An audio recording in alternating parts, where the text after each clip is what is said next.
ಇನ್ನು ರೇಣುಕಾಸ್ವಾಮಿ ಕೊಲೆ ಪ್ರಕರಣದ ತನಿಖೆ ಬಹುತೇಕ ಅಂತಿಮ ಹಂತಕ್ಕೆ ಬಂದಿದ್ದು ಪೊಲೀಸರು ಚಾರ್ಜ್ ಶೀಟ್ ಹಾಕೋದಕ್ಕೆ ಎಲ್ಲ ಸಿದ್ಧತೆಯನ್ನು ಮಾಡಿಕೊಂಡು ಸಾಕ್ಷ್ಯಾಧಾರಗಳ ಸ್ವಾಮ್ಯತೆ ಮಾಡಿ ಚಾರ್ಜ್ ಶೀಟ್ನಲ್ಲಿ ಅದನ್ನು ಉಲ್ಲೇಖ ಮಾಡುವಂತಹ ಕೆಲಸ ತನಿಖಾಧಿಕಾರಿಗಳು ಮಾಡ್ತಾ ಇದ್ದಾರೆ.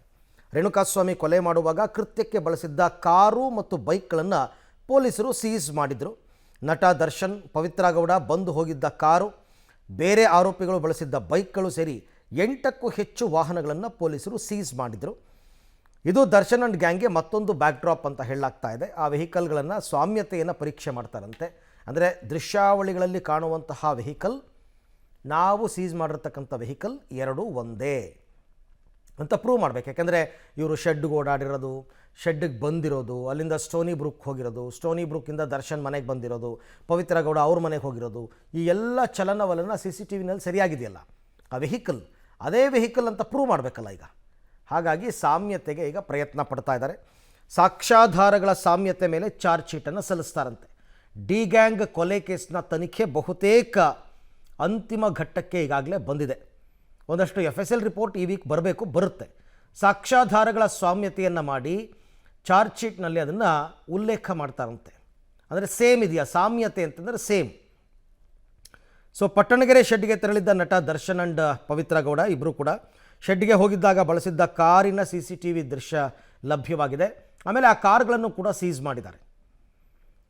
ಜೊತೆಗೆ ಸೀಸ್ ಮಾಡಿರ್ತಕ್ಕಂಥ ಕಾರಿನ ಸಾಮ್ಯತೆ ಎಲ್ಲ ನೋಡ್ತಾ ಇದ್ದಾರಂತೆ.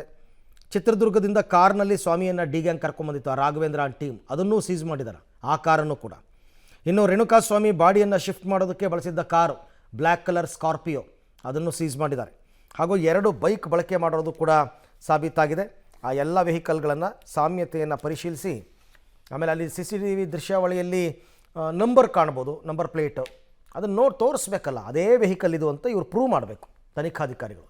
ಅದನ್ನು ಪ್ರೂವ್ ಮಾಡೋದಕ್ಕೆ ಈಗಾಗಲೇ ಎಲ್ಲವನ್ನು ಕೂಡ ನೋಡಿ ನೋಡ್ತಾ ಇದ್ದೀರಲ್ಲ, ಈ 2 ವೀಲರ್ಸು, ಕಾರು ಎಲ್ಲವನ್ನು ಸೀಸ್ ಮಾಡಿ ಒಂದು ಕಡೆ ಇಟ್ಟಿದ್ದಾರೆ ನೋಡಿ. ಇದು ದರ್ಶನ್ ಬಳಸ್ತಾ ಇದ್ದಾರೆ ರೆಡ್ ಕಲರ್ ಕಾರು.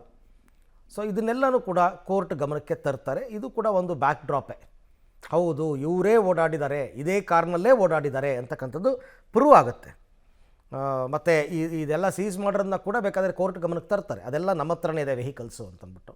ಸೊ ಹಾಗಾಗಿ ಇನ್ನೊಂದು ಕಂಟಕ ದರ್ಶನ್ಗೆ ಈ ವಿಚಾರದಲ್ಲಿ.